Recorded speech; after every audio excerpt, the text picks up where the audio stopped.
आज हम सुनने जा रहे हैं तप, भक्ति और अदम्य संकल्प की वह कहानी जो किसी साधारण स्त्री की नहीं बल्कि स्वयं शक्ति के पृथ्वी अवतार मां पार्वती की है। यह कथा बताती है कि जब प्रेम सच्चा हो तो वह पत्थरों को भी पिघला देता है, पर जब प्रेम के साथ तप जुड़ जाए तो वह स्वयं भगवान को भी आकर्षित कर लेता है। हिमालय राज और रानी मेना के यहाँ जन्मी पार्वती बचपन से ही अलौकिक थीं। उनके चलने से फूल खिलते, उनकी मुस्कान से वातावरण शुद्ध हो जाता, लेकिन कोई नहीं जानता था कि उनके हृदय में जन्म से ही एक अधूरा अध्याय लिखा है, महादेव का अध्याय। शिव पुराण कहता है कि छोटी पार्वती जब पहली बार मंदिर गईं तो उन्होंने शिवलिंग पर जल चढ़ाया और उनके मुख से अनजाने में निकला ओम नमः शिवाय। यही वह क्षण था जहां प्रेम का पहला बीज अंकुरित हुआ।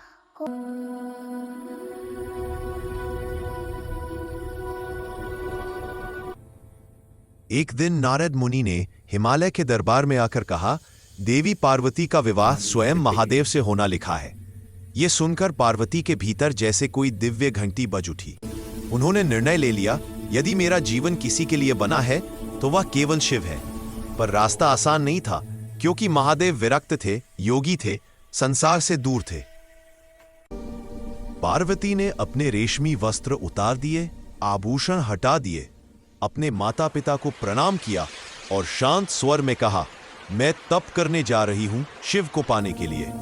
मीना रानी रो पड़ी, बेटी तू राजकुमारी है, तप तुझसे नहीं होगा। पर पार्वती ने मुस्कुराकर कहा, मां ये शरीर मेरा नहीं, ये व्रत का है। और वे निकल पड़ी। पहले दिन वे केवल फल खाती थीं। कुछ समय बाद उन्होंने फल भी त्याग दिए, सिर्फ पत्तों पर जीवित रहीं, और फिर पत्ते भी त्याग दिए। हफ्तों तक वे केवल हवा पर जीवित रहीं। शरीर कमजोर होने लगा, लेकिन नाम मजबूत होता गया, शिव शिव शिव। हवाएं इतनी ठंडी थीं कि साधारण मनुष्य एक पल भी न सह सके, पर पार्वती घंटों, दिनों, महीनों तक उस कठोर हवा को सहती रही। उनकी त्वचा फटने लगी, हाथ कांपने लगे, लेकिन मन अडिग था।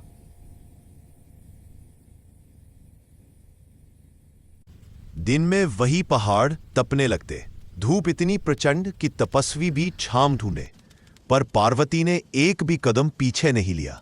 वे उसी तप्त भूमि पर बैठी रहीं जहां पैर रखना मुश्किल था।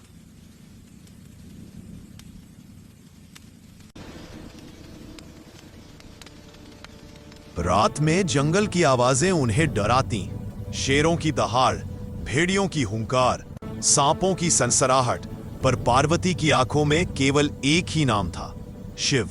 देवताओं ने सोचा, यह तप बहुत बड़ा है, कहीं शक्ति ही कमजोर ना हो जाए। इसलिए उन्होंने परीक्षाएं भेजी। इंद्र के तूफान, इंद्र ने बादल भेजे, तेज बारिश हुई, आंधियां चली, पर पार्वती हिमालय की चट्टान की तरह अडिग रही। भगवान शिव स्वयं एक वृद्ध साधु के रूप में आए। उन्होंने कहा, बेटी, शिव जैसे विरक्त पर्वतवासी भस्मधारी योगी से विवाह क्यों? पार्वती ने शांत भाव से उत्तर दिया, मेरी आत्मा शिव की है, ये शरीर तप का है, मैं पीछे नहीं हटूंगी। यह सुनते ही शिव ने मन ही मन मुस्कुराया। महीनों बीत गए, पार्वती का शरीर क्षीण होने लगा। उनकी आंखों के नीचे काले घेरे पड़ गए, बाल झड़ने लगे, होठ सूख गए। कई बार वे उठ भी नहीं पाती थी। कई रातें ऐसी थी जब उन्हें लगा कि शायद शरीर साथ छोड़ देगा, लेकिन मन बार बार कहता, शिव मेरे है, मैं शिव की हूं। तब केवल शरीर की परीक्षा नहीं लेता, वह मन को सबसे अधिक तोड़ता है। कभी वन इतना शांत हो जाता कि मानो कोई आवाज ही ना हो। यह मौन पागल कर देने वाला था, पर पार्वती उस मौन में भी शिव का नाम सुनती थी। कैलाश पर बैठे महादेव को यह तप दिखाई देने लगा, ऐसा तप जो स्वयं शक्ति कर सकती थी। शिव ने आंखें खोली और उनके होठों पर मोहन मुस्कान आई। यह तप मेरे लिए नहीं, मेरे समान किसी के लिए भी कठिन है। पार्वती ने मुझे जीत लिया। अचानक एक दिन वन में तेज प्रकाश फैला, पत्ते थम गए, हवा मौन हो गई। पार्वती ने आंखें खोली और सामने स्वयं महादेव खड़े थे। जटाओं में गंगा, कंठ में सर्प, माथे पर अर्धचंद्र और नेत्रों में प्रेम। शिव बोले, देवी तुम्हारी तपस्या ने मुझे बांध लिया। मैं तुम्हारा हूं और तुम मेरी शक्ति हो। पार्वती की आंखों से आंसू बह निकले। उनका व्रत पूरा हुआ।